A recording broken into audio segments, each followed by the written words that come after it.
POCSO act, what is POCSO act and why it is in news.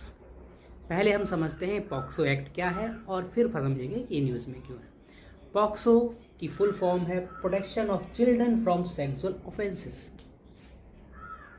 इस अधिनियम को 2012 में लाया गया। क्यों लाया गया? 16 दिसंबर 2012 को दिल्ली में एक हृदय को चीर देने वाली हृदय विदारक घटना हुई, जिसमें एक बच्ची का बड़ी ही निर्मम तरह से बलात्कार करके उसकी हत्या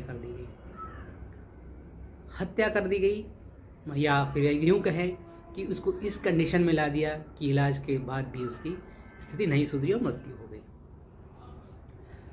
तो इस तरह के जघन्य अपराध जब भारत में होते हुए तो भारत को एक नए कानून की आवश्यकता पड़ी, जिससे यहाँ की वुमेन्स को, गर्ल्स को और भी ज़्यादा प्रोटेक्ट किया जा सके, स्पेशली चिल्ड्रन बिलो 18 ईयर्स।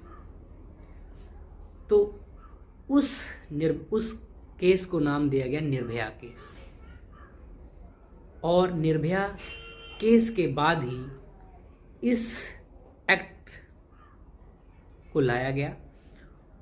कब? 2012 में। और ये एक्ट बन गया जो 18 साल से कम आयु के बच्चों की रक्षा करता है, that is POCSO act, protection of children from sexual offences. किसी भी तरह के यौन उत्पीड़न से उनकी रक्षा करता है ये एक्ट।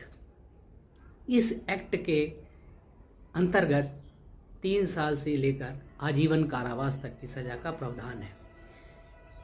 गंभीर लैंगिक प्रवेश यौन उत्पीड़न में आजीवन कारावास का प्रावधान है। चाइल्ड पोर्नोग्राफी या डिस्ट्रीब्यूशन के लिए 3 साल तक का प्रावधान है। तो 3 साल से लेकर आजीवन कारावास तक की इसमें सजा का प्रावधान है।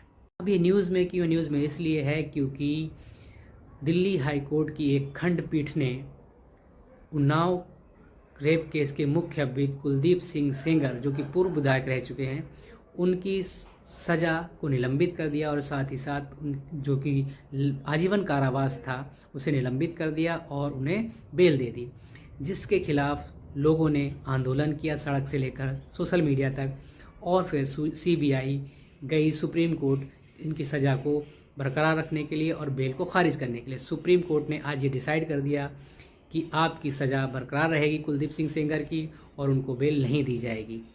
Okay, that's the power of common man.